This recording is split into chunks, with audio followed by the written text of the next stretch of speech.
Everyone. तो आज की क्लास शुरू करते हैं। लेकिन क्लास स्टार्ट करने से पहले मैं सबसे कहना चाहूँगी, जो भी मेरा वीडियो पहली बार देख रहा है इस चैनल को प्लीज़ सब्सक्राइब करें, लाइक करें और शेयर करें अपने दोस्तों के साथ, ताकि ज़्यादा से ज़्यादा बच्चे इस वीडियो से प्रॉफिट कुछ गेन कर सकें, कुछ उनको फ़ायदा हो और हमें भी वीडियो बनाने की जो हमने जितनी मेहनत है, अगर सब्सक्राइबर्स बढ़ेंगे, शेयर ज़्यादा करेंगे, आप लोग बच्चे लाइक करते हैं तो हमें लगता है हमें अपनी मेहनत का फल मिल गया है। So please subscribe my channel, like the video and share it to others. So let's start today's topic which is व्यक्तित्व के गुण अथवा तत्व, जिसे हम ट्रेड्स या फैक्टर्स ऑफ पर्सनालिटी भी कहते हैं। व्यक्तित्व को कहते हैं पर्सनालिटी। तो कल की क्लास में हमने परिभाषाओं के बारे में और व्यक्तित्व क्या होता है, उसका अर्थ क्या होता है, इन सब के बारे में बात करी थी। तो आज हम बात करेंगे व्यक्तित्व के गुण कौन कौन से होते हैं। पहला गुण होता है शारीरिक गुण। इसके अंतर्गत व्यक्ति की लंबाई, चौड़ाई, उसका वज़न क्या है, उसकी आवाज़ कैसी है, चेहरे की उसकी अभिव्यक्तियाँ कैसी, हाव भाव कैसे हैं, रंग क्या है, पोशाक किस तरह की हैं, ये सारे शारीरिक गुण में आ जाते हैं। इन सभी गुणों का या तत्वों का किसी भी व्यक्ति के व्यक्तित्व पर बहुत गहरा प्रभाव पड़ता है। ठीक है। जिन व्यक्तियों में शारीरिक गुण उच्च कोटि के होते हैं वे समाज को अपने व्यक्तित्व से बहुत जल्दी प्रभावित कर लेते हैं, और जिनमें नहीं होते हैं वो प्रभावित करने में असफल रह जाते हैं। सेकंड है मानसिक गुण। मानसिक गुण को मनोवैज्ञानिकों ने 3 भागों में बांटा है।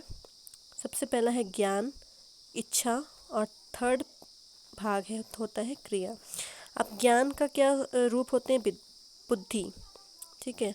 इच्छा उद्वेग बन जाती है, यानी कि पैशन जिसे कहते हैं। इसी उद्वेग से एक स्वभाव बनता है जिसका स्वरूप चरित्र होता है, यानी कि कैरेक्टर। इस प्रकार मन के 3 गुण ज्ञान, इच्छा, क्रिया के द्वारा बुद्धि, स्वभाव एवं चरित्र का निर्माण होता है। इसी के बारे में आज चर्चा की जाएगी। तो सबसे पहले बात करते हैं मानसिक गुणों से संबंधित बुद्धि के बारे में।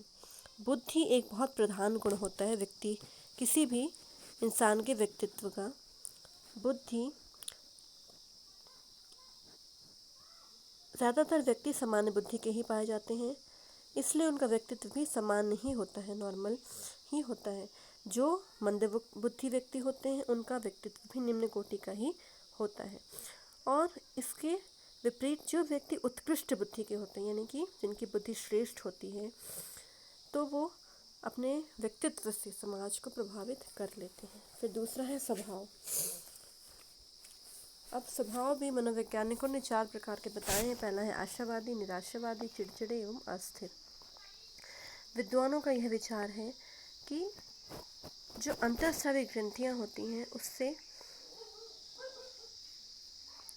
एक तरह का पदार्थ निकलता है जिसकी वजह से व्यक्ति के स्वभाव में अंतर हो जाता है।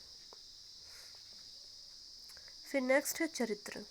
चरित्र किसी भी व्यक्ति के व्यक्तित्व का एक बहुत महत्वपूर्ण गुण होता है। जिन व्यक्तियों का चरित्र अच्छा नहीं होता है उनका व्यक्तित्व भी आकर्षण रहित होता है, यानी कि उनको किसी को प्रभावित नहीं कर पाते हैं।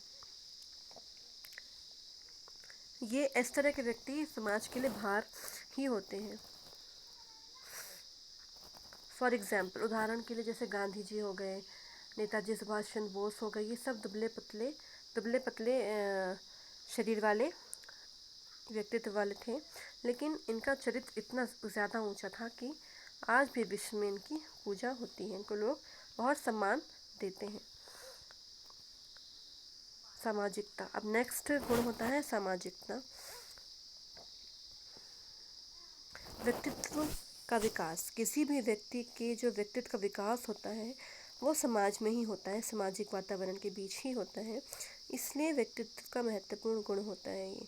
कुछ व्यक्ति ऐसे होते हैं जो समाज से दूर भागते हैं, मिलनसार नहीं होते हैं, और कुछ बहुत ही उग्र स्वभाव के, आक्रामक यानी क्रोधी टाइप के होते हैं, जिन्हें गुस्सा जल्दी आ जाता है। तो अलग अलग व्यक्तियों में अलग अलग तरह की सामाजिकता पाई जाती है।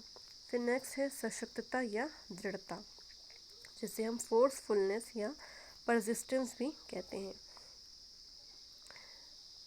यदि व्यक्तित्व में, किसी भी व्यक्ति के व्यक्तित्व में सशक्तता, दृढ़ता का भाव होता है तो व्यक्ति को सफलता मिलना कठिन होता है। यानी कि उसको दृढ़ शक्ति, जिसे हम दृढ़ इच्छा शक्ति कहते हैं, कि एक तरह का उसने ठान लिया।